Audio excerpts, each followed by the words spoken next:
Magandang araw po sa inyo mga kadiskarte. Welcome po dito sa ating bagong episode ng video nito. Pag-usapan natin sa video nito on how to start a rice milling business. Ito po ay isa sa pinakamahalaga bago po kayo magsimula ng kunuhan na negosyo or rice milling business. Sana panoorin niyo po ang video nito hanggang matapos at sana meron po kayong matutunan sa video nito.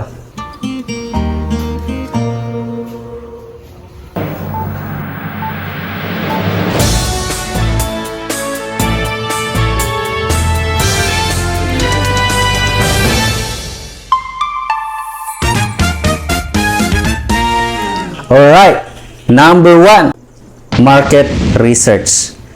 Isa sa pinakamahalaga bago tayo magsimula kahit anong klaseng negosyo, lalo na sa rice milling business, dapat meron kang market research.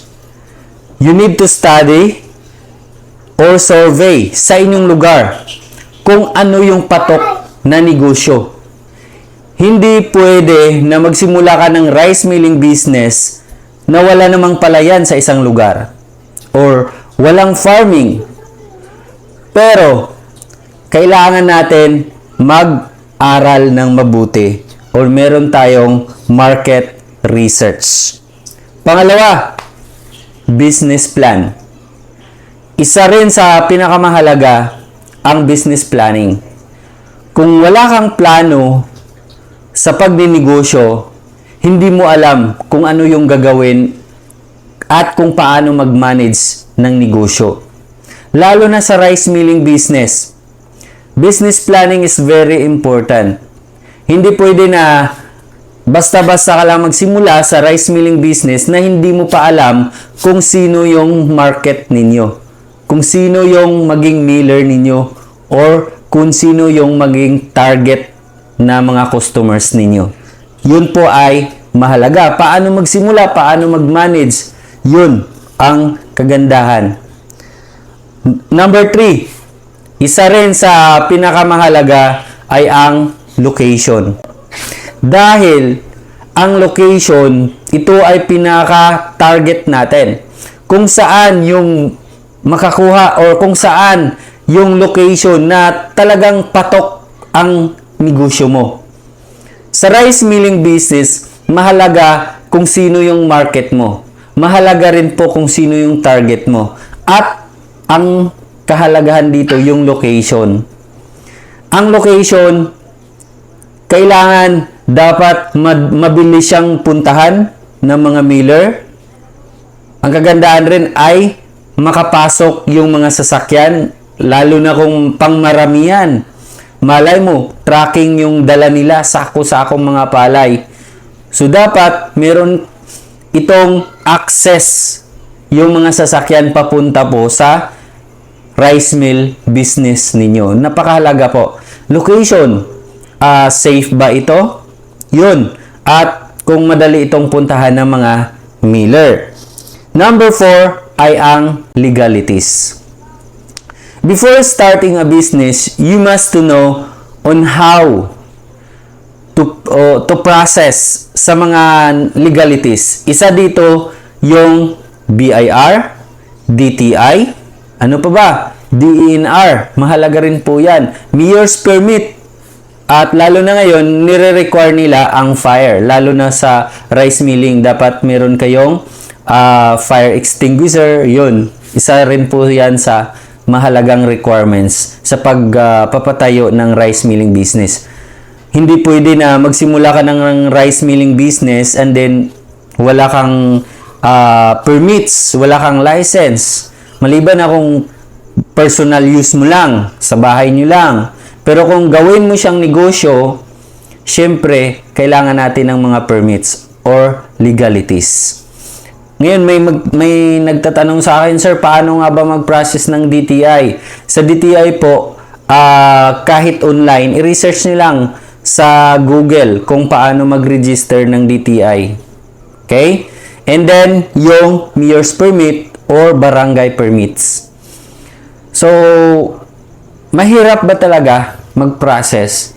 Yes, Pero once ka lang mag-process niyan, sa simula lang.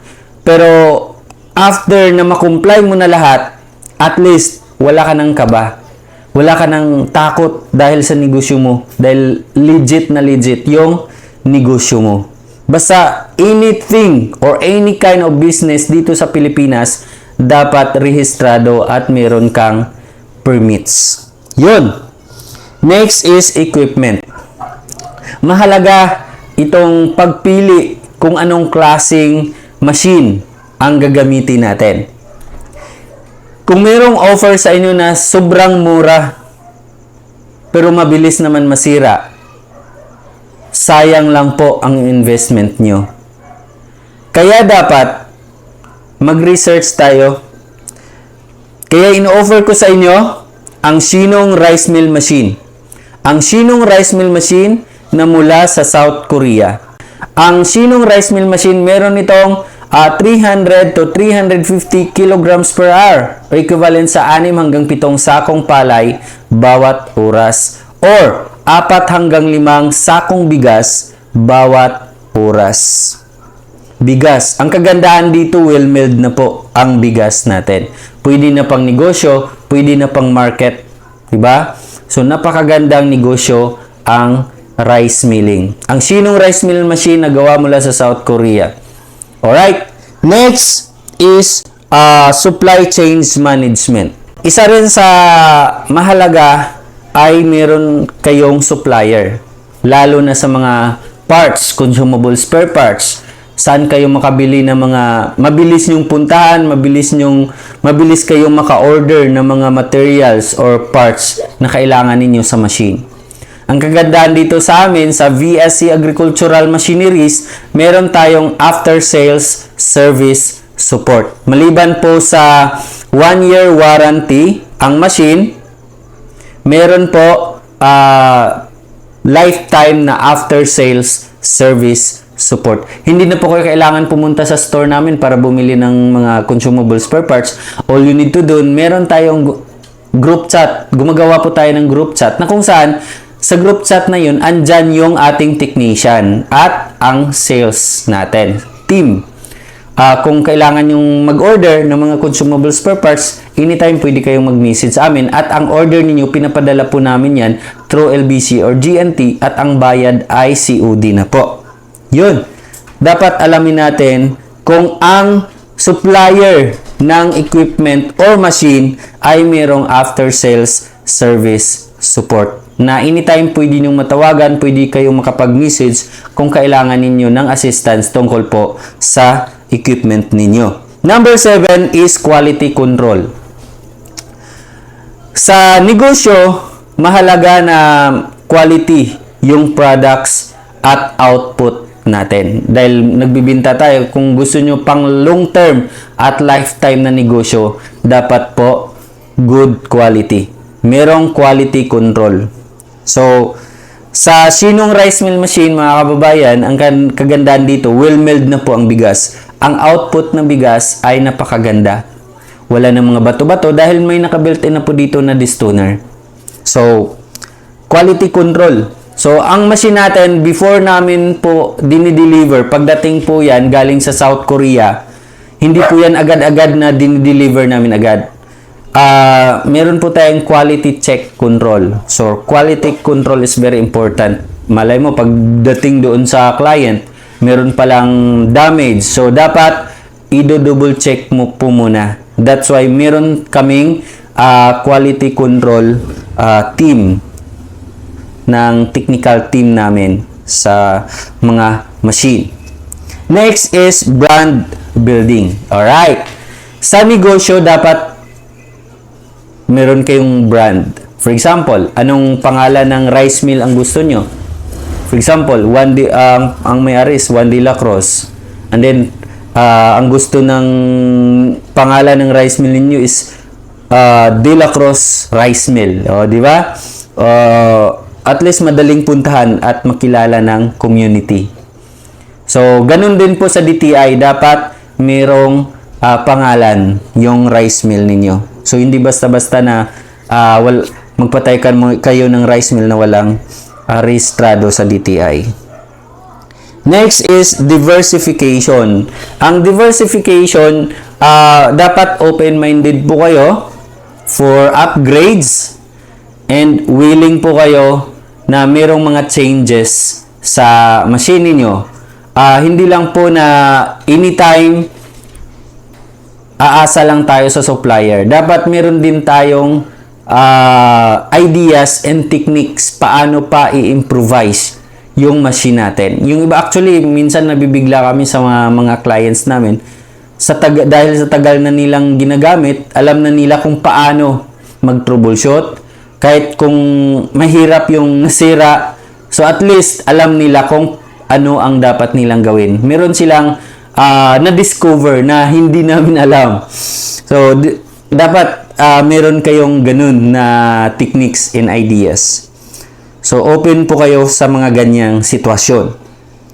Next is stay updated. So, ganun, di ba sa cellphone, dapat i-update nyo palagi. Ganun rin po sa mga equipment, sa machine. Maintenance, dapat time to time po, tuturuan natin ang ating operator or kung sino man yung nag-operate ng machine na dapat ay alam ninyo kung paano mag-alaga sa machine. Next is dedication.